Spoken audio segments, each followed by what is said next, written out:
I think we are moving towards definitely an era of disease modification. So previously treatments have been quite focused on the symptoms, dopamine replacement, but now, there's a few therapies moving forward that say either target the specific genetic links with Parkinson's disease, so LRRK2 inhibitors, GBA, or kind of really focusing on protecting the neuron and dampening down inflammation in the brain.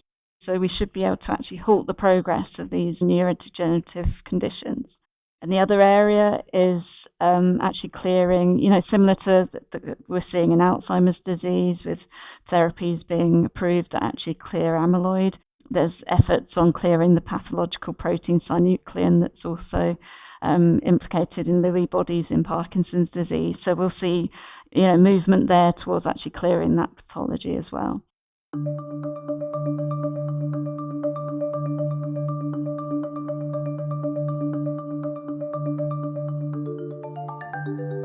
Neurodegenerative diseases, such as Parkinson's disease and Alzheimer's, affect millions worldwide and have historically posed significant challenges to drug developers. These conditions are characterized by the progressive degeneration of nerve cells, presenting complex obstacles due to disruptions in the essential cellular processes. This can lead to impaired cell function, impacting not only the nervous system, but other vital organs, leading to life-altering symptoms and complications. But what if there was a way to target the root cause of these and other conditions at the cellular level and offer hope to millions of patients worldwide? In this episode of Vital Science, we sit down with Sarah Almond, head of pharmacology at Mission Therapeutics. We'll explore the company's world-leading DUB platform, innovative solutions to therapeutic challenges, and the potential impact of their work on patients' lives. Welcome to Vital Science, Sarah. We're honored to have you on our show. Why don't you tell us a little bit about yourself and your role at Mission Therapeutics? Hi, thank you, Todd. I'm Sarah, and I'm currently the head of pharmacology at Mission Therapeutics. So I've been working for almost 30 years in this field, so in drug discovery and development. So in my day-to-day role, I kind of manage and develop our pharmacology teams. I look after the kind of science on what they do. And then I personally sit on some projects and look after the kind of pharmacology and translational aspects of those projects. And then I'm responsible for all data that we produce in the kind of pharmacology area, both internally and externally. So many hats. Many hats, yeah. Many hats. So at a high level, Mission Therapeutics is a clinical stage biotech whose vision is to transform the treatment of serious diseases. Mm-hmm. How does Mission accomplish this? So we are a platform-focused company, so we only work on a class of enzymes called deubiquitinating enzymes, or DUBs. So really we achieve that kind of vision through the chemistry and assays and knowledge that helps us exploit that target class. And what would you say is driving that vision? I think two things really. It's the science and it's the patient. So our motivation is to kind of treat significant and sometimes difficult to treat diseases. And this is kind of underpinned by our knowledge around DUBs and what they do in those diseases, how affecting them might impact the disease and how to actually hit or how to kind of inhibit those enzymes. Mission Therapeutics research explores the function of DUBs, which play a vital role in cellular maintenance by removing ubiquitin tags from proteins. You can think of ubiquitin as a label to mark proteins for different tasks within the cell, such as controlling their activity and deciding if they should be cleared out. When proteins become dysfunctional, ubiquitin signals for their removal, but DUBs step in to remove these tags. By blocking DUBs, the Mission Therapeutics team hopes to find ways to elevate ubiquitin levels. This would enhance the cell's ability to remove dysfunctional mitochondria and reduce the inflammation and cell death seen in neurodegeneration. Now, let's hear more from Sarah on why DUBs are such a powerful foundation for therapy. What makes DUBs such an attractive therapeutic target? I think there's several reasons. I think there's that broad biological function, so there's actually clear links with the pathology of a number of diseases. They're actually, although they're quite a big class of enzymes, there's kind of 100 dubs, they're actually, they've got quite a well-defined sort of active site. There's often a kind of a clear catalytic domain, which means that actually for druggability, they're quite druggable and you can get good selectivity. So we know that we can just, even though there's a lot of them, we can actually inhibit one dub and one dub only. And often, if you think of the biology of a condition, they're actually only active to a higher level in disease. In Parkinson's disease, you've actually got sort of genetic links to pink and parkin, and parkin is an E3 ligase that kind of puts ubiquitin onto cells. So it's actually only in that pathological condition that a dub would kind of have some impact. And USP30 is actually the only dub associated with mitochondria. When things go wrong, and the mitochondria being responsible for the kind of power produced in the cells can't produce enough energy, and then you get, it can't function effectively, and also you get inflammation. So by targeting USP30, we can selectively increase mitophagy, and then, have a kind of key impact on neurodegenerative and other diseases. And I'm sure it's also helpful that dubs are ubiquitous, which we know since it's right there in the name. Given how widespread they are, I imagine there's a lot of potential here. What therapeutic areas do you think might benefit most from this approach? Yeah, if you think that there's 100 enzymes, as you say, that the ubiquitin pathways are present in every cell, and that each dub might actually have more than one substrate, so it might deubiquitate one different type of protein or organelle. The potential in diseases is vast. If we look at USP30 alone, we're looking at Duchenne muscular dystrophy, we're looking at cardiac disease, so heart failure, myocardial infarction. We're looking at kidney disease, potentially both acute and chronic. And we're looking at neurodegenerative diseases, not just Parkinson's disease, but it could be Alzheimer's disease, ALS, Huntington's disease. There's multiple dubs that potentially could impact in oncology. So, yeah, massive disease potential. It's been historically challenging to make progress with dubs as a therapy because of their complex chemistry. But Sarah and her team have developed a clever workaround. Molecules that can bind to the catalytic site of dubs. These molecules form strong yet reversible bonds, which allow for precise targeting. To support this, Mission Therapeutics has developed a comprehensive suite of assays to accurately measure how well these molecules work. With expertise in screening dozens of dubs, they can generate highly selective and potent molecules, ensuring safety and efficacy in treating various diseases. Now let's hear from Sarah on Mission Therapeutics' upcoming clinical trial. So, Mission shared some exciting news recently on their MHRA clinical trial authorization for the treatment of Parkinson's disease. Can you share some details around that? Yeah, sure. Yeah, I mean, this is a great achievement for Mission.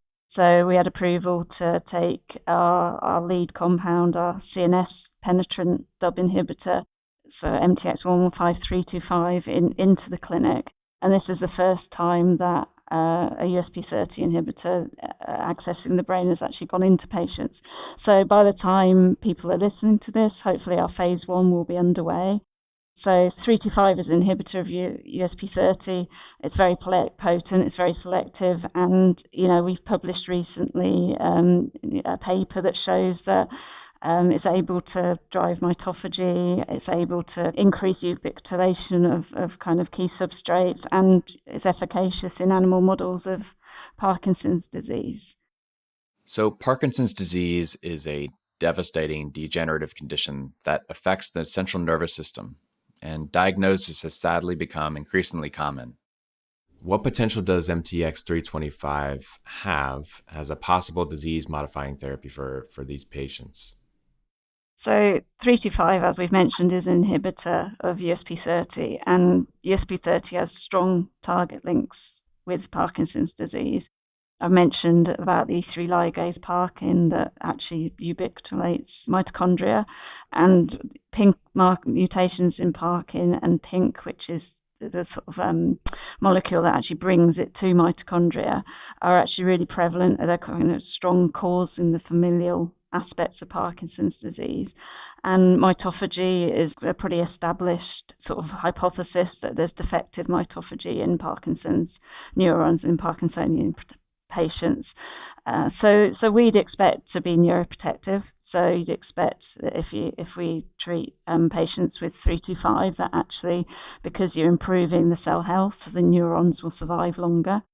And that will lead to improvements in the kind of cardinal symptoms of Parkinson's, so the motor symptoms of kind of bradykinesia, rigidity and tremor, but also potentially other symptoms, because defective mitophagy and cellular dysfunction is not just prevalent in the dopaminergic neurons in Parkinson's disease, but also other symptoms that Parkinsonian patients get, things like fatigue, sleep issues, cognitive, are also driven by sort of loss of neuronal cell loss. So potentially we could actually be protecting all neuron populations and impacting the non-motor symptoms as well. That's really exciting. So when do you expect to dose your first patient? So we expect, as part of this phase 1 we're doing, which is currently going to be healthy volunteers, we expect a smaller patient cohort as actually part of that trial. That would be just to look at safety, tolerability, but also to maybe look at some biomarkers that might indicate that we are hitting our target, that we are actually inhibiting USP30 and possibly impacting mitophagy. And that will take place this year. I also want to talk a little bit more about, as you reflect on this journey to where Mission Therapeutics has this specific program, there's a lot of considerations. Chief among them is finding the right partners and collaborative relationships that help reach these patients that you've been speaking to and the therapies that they need. How can collaborating with a contract research organization like Charles River help achieve this goal? I think it's essential to achieving. We're a biotech. We're not many people. We have to wear, I think you said at the beginning, I wear a lot of hats. We're trying to cover a lot of things, and you have to leverage the expertise that exists outside your organisation. And CROs like Charles River, are really where we go to for that area. We haven't got the resources or the time and sometimes the expertise to deliver every assay and every model that we need. And, so we've partnered with Charles River on some of our Parkinson's models because they take years to validate and we have to move very fast. So we need those up and running and really well understood in order to test our molecule in the best possible way. For Mission Therapeutics, collaborating with academic institutions has added momentum to their progress. These partnerships give them access to a wealth of specialized knowledge, rigorous scientific methodologies, and focused efforts to propel their research forward.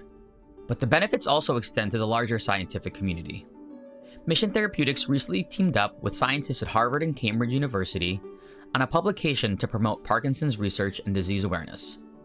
By joining forces with fellow scientists, the Mission team has expanded their understanding of various diseases and how to develop better treatments. These collaborations span the entire spectrum of research, from preclinical investigations to clinical trials, impacting everything from cellular studies to patient outcomes. Let's hear more from Sarah on what's on the horizon at Mission. I know your mantra is driven by the patient, built by the science. Now that we've covered the science, let's get into how your work will impact patients. I know Mission was granted IND status by the FDA and given the green light for phase 2 clinical trials for acute kidney injury. Can you tell us what's next in this process? Yeah, sure. So, this is a trial in the planning stage. So this is another USP30 inhibitor, but this molecule doesn't enter the brain. And we've already completed a phase 1 trial. It sailed through that. It was safe, beautiful pharmacokinetics in people. So really, really good compound to test. And mitophagy is important in kidney disease, in protecting kind of kidney tubules from damage and kind of fibrosis. So we are looking to see in heart bypass patients, where I think it's up to 50% can actually see kidney injury, whether giving a USP30 inhibitor could protect against developing that injury. So yeah, that trial's been given the go-ahead and we're in the planning stage as current. That's great to hear. So as we think about the future, in your opinion, what does it hold for drug discovery and the development in the neurodegeneration space? I think we are moving towards definitely an era of disease modification. So previously treatments have been quite focused on the symptoms, dopamine replacement, but now, there's a few therapies moving forward that say either target the specific genetic links with Parkinson's disease, so LRRK2 inhibitors, GBA, or kind of really focusing on protecting the neuron and dampening down inflammation in the brain. So we should be able to actually halt the progress of these neurodegenerative conditions. And the other area is actually clearing, similar to we're seeing in Alzheimer's disease with therapies being approved that actually clear amyloid. There's efforts on clearing the pathological protein synuclein that's also implicated in Lewy bodies in Parkinson's disease. So we'll see, movement there towards actually clearing that pathology as well. So a busy near-term future for Mission. Oh yeah, definitely. Yeah. What do you hope Mission's legacy will be? I think furthering science, so bringing forward the breakthroughs in conditions we're looking at, but also hopefully that legacy will involve efficacious drugs on the market for some quite prevalent and devastating disease. Well, we hope to be a small part of helping equip Mission Therapeutics for the future and bringing these therapies to the patients, driven by the patients, built by science. I love it. So, Sarah, thanks so much for the time. Okay, thank you very much.